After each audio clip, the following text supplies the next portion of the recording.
when we were talking about Honeywell, you were talking about how it's a document that's done and we have to deal with it, and the LDA is the same thing. Well, done in the sense that it was a contract that was signed. Mm-hmm. And, you know, unfortunately, when somebody, you can critique something, but once the contract is signed, it's very hard, without breaking a contract. And we all know what happens when we break a contract. You know, you can break contracts, but there's a cost to breaking a contract.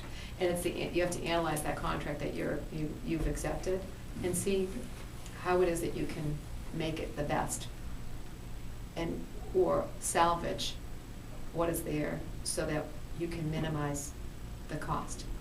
So the contract is something that was signed, and it's here, and the work has already been done. We can spend all the time we want going back saying it shouldn't have, it shouldn't have, it shouldn't have. It doesn't get us any further down the road to how we can benefit from even the minimal amount of what was done. You know, it's that. I don't believe that.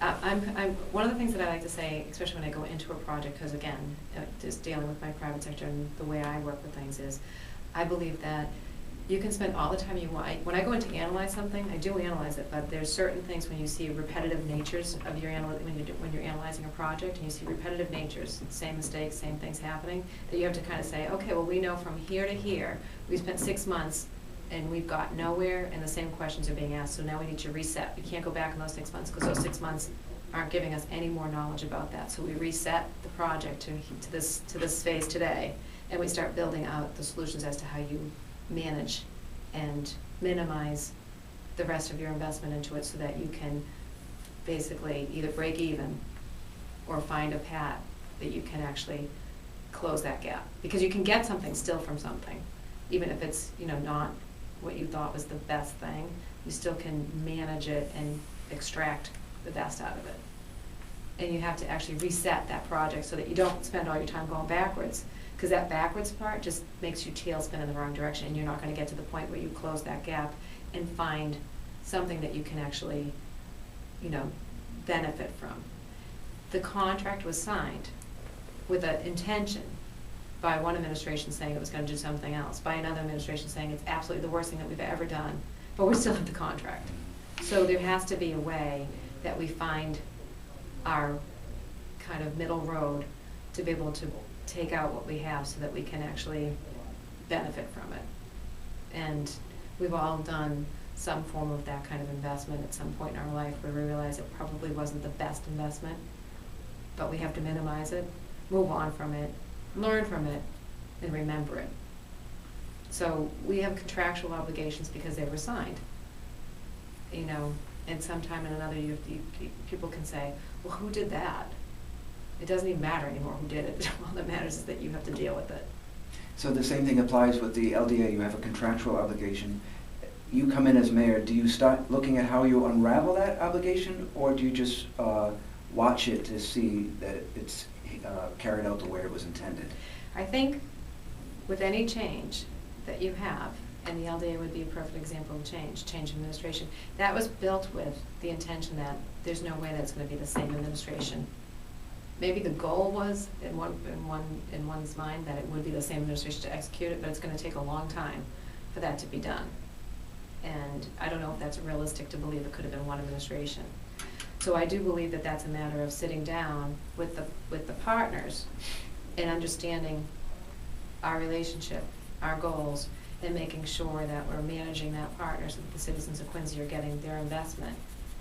And also watching the other models, which I would go back to that question that I have is, when West Hartford decided to sell, it wasn't this week, it was over the summer, and no disclosure came from that, from this administration too. Whether it's minimal or not, it's transparent. And a good partner would let you know the transparency. This, just to let everybody know, this is happening, but it has no impact. But instead, it was very quiet, stealth, in fact, a very stealth situation. And through my research, when we saw that it was being sold and going a little bit further, I think we were surprised by that very thing. And if I was the mayor, and that was my project, I would have been transparent in the essence of saying, because it's out there, and we need to actually make sure, what does that stand and what does it mean for Quincy? And if it's a determination in the administration that it doesn't have any impact to us, then why not share it immediately?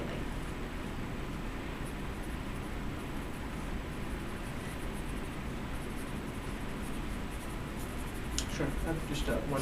You talked in about what kind of debt the city will accumulate per the obligations the mayor has at this point and has gone to city council before. When you look at that, I think it's around $500 million figure when you include the downtown, I suppose, in its entirety, central middle school, capital improvement projects. Well, these are all the numbers that I created. That $500 million worth of debt were all commitments that he's made that he's going to be doing, whether it's the $25 million capital, whether it's been approved from city council or it's the downtown. Because ultimately, at the end of the downtown, there has to be revenues that are generating to pay down that debt. But like we see in West Hartford, it's not meeting the expectations. So that debt, no matter what, is our debt. There's this assumption that if you, and the mayor likes to say that he's created, he's not taking anything out without actually creating an opportunity to pay down the debt. Well, it's the same as when you buy your own house. You go out and buy it. Our incomes, our salaries are usually what qualifies for that. But when you lose your job, the bank doesn't go, oh, you know what, don't worry about it. Wait until you get a new job. It's just not how it works. So if those debts don't work, debt is debt, you know. And that's why I bring that up, because it's whether or not you have lines that you think that you're going to be able to pay those off on, it's still an assumption of debt that the city of Quincy is taking on. What goes into that total debt that your campaign's putting out? Which projects would you either not do or do later? Quincy High School, which they're not going to, from my understanding, they're not going to be able to do because of the Army Corps of Engineers. So Quincy High School. The demolition of the old high school. The demolition of the old high school. City Hall. City Hall, it's questionable as to whether or not, I understand the goal of what they're trying to do, but it's ambitious with all of the other things that we're taking on. And I also think that was something that needed to be disclosed transparently from the start, that we were moving city workers into a rented space that we only found out when the next budget came out, that they spent $180,000 on a rental space with the bond. Those are things that are very disheartening to me as a taxpayer, as a resident, and it should be disheartening to everybody, and I think it was even to the council, like they didn't know about it until it was already done. And it was, used as a strong form of merit because it needed to be done immediately. I don't agree with that. Paper isn't, it wasn't endangered. We could have put it in Coddington, but instead we rented $180,000 space to store paper, so it would be more convenient to City Hall workers. That's not a good investment for the taxpayers. That's bad debt. That would be an example of bad debt. And I don't think it's responsible management. Especially in the same year that you had been asking, you're laying people off. And it's debt. You're borrowing money to store paper like that. It would have been cheaper for us to go out and get one of those rental storage places. But my point of all that is that there are projects that may not benefit us right away. We can start on City Hall, but do we have to do a complete gutting of City Hall?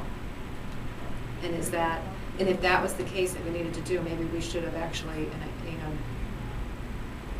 this mayor has definitely been about insularity, taking care of himself. He took care of his office, but if City Hall was in just as bad a shape when he came into office, but yet it was his office that he took care of. And it was creating the around the gazing ball, making it so that there was the water irrigation system was put in around that. When City Hall itself is now being told that it's the most in dire needs, we were investing in the property around it, but not the actual building. So I think we do have to shore up that building, but I'm questioning the methodical approach to how we went about doing that. And in the debt that we have, I think we have to go back and look at certain things and see whether or not we should be putting them on hold, or are there other ways that we can do them? Or can we, just like when you buy an old house, like I did, you plan for those major renovations, but when you first move in, you minimize and assess. I put a new roof on, I updated my electricity, and I shored up my foundation, and then I determined the next phase. And I'm not trying to make it very simple, like it's my great-grandparents' house that I went into, But when I bought that house, everybody in my family was like, are you crazy? The bathtub's falling through the ceiling. I'm like, we can fix it. And you can fix it. You just can't fix it all at once sometimes. And you can, that debt is, my final answer for that would be, that debt is proposed debt from this administration, and it's adding up fast. And you really have to manage that. Well, I would ask you, Anne, is there anything we haven't asked you that you would like to tell us before we wrap up?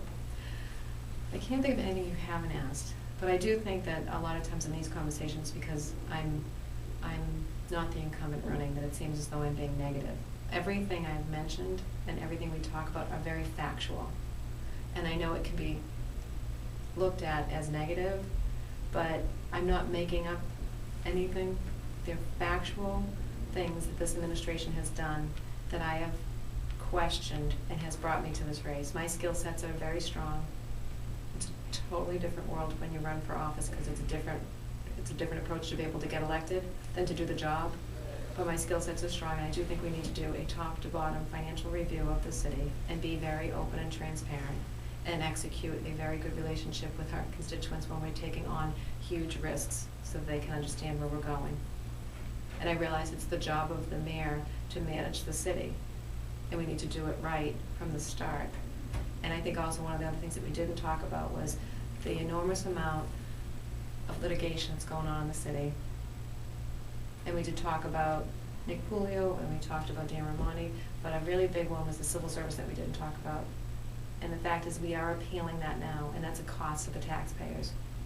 And it concerns me because they're using the example of then they should have come back and told us one, just tell us which one. But that result, that when he says that Chief Barron had more experience, more years, that's a weighted score. That number includes their veteran status and the number of years that they have served in that department underneath whatever areas of the department that they served in. It's weighted into the test itself. So that 83 versus the 84 includes that. And these are really critical things, because the city of Quincy wants to be, and I do want it, I want it to have the things it wants. It's really a great city. It has every potential to have the things it wants, but it can't when it actually isn't following the very minimum rules that are being set, and using a strong form of mayor as a reason to hide behind. When you read that civil service, and I know you all have, when you read that civil service, it's very hard for me to imagine what the appeal is going to be on, except for one thing, strong form of mayor. But the previous ruling that came back and said, yes, the mayor can appoint a temporary, set the stage for how they needed to actually hire that chief. And that's what they didn't follow, and I know you know that, but it's a slap in our face, and it's certainly not something when you're going to be investing in a community that you're going to want to come racing to Quincy when you realize how we manage the city. Because the relationship when you're developing a downtown is also the person who's actually managing the city and how they go about inviting people to the city or even working with the city. So those things definitely reflect on us, and we need to stop those types of things that are happening. So it's not just one, it was three quick: civil service, Norfolk Superior Court. That's another one, and that's very key, because you were told no. My dad always said no means no. But the reality of that is, too, you've invested in a track that you were told no, not to do over jurisdiction. Blazing, that's blazing. And then finally, the Board of Education, our Board of Education with regards to nursing. And even, I think it was in your article, take away the amount of money, I don't care what the salary is. The fact of the matter is the dean of students didn't even get to hire and interview the person that they placed. That's not good policy. And it's not, to me, not recognizable as a good standard for the city of Quincy. And it is a department right now, it's not separated. And these things reflect on Quincy poorly. And I think we need to change that, because then we can change that, we can change the face of Quincy, and we can become the city where people want to come to and work with and grow. But up until now, we're not that. So we need to be a little bit more open about that. So I thank you very much. I do think I have the skills to be mayor. I appreciate all of your time. It was great to meet you. You too.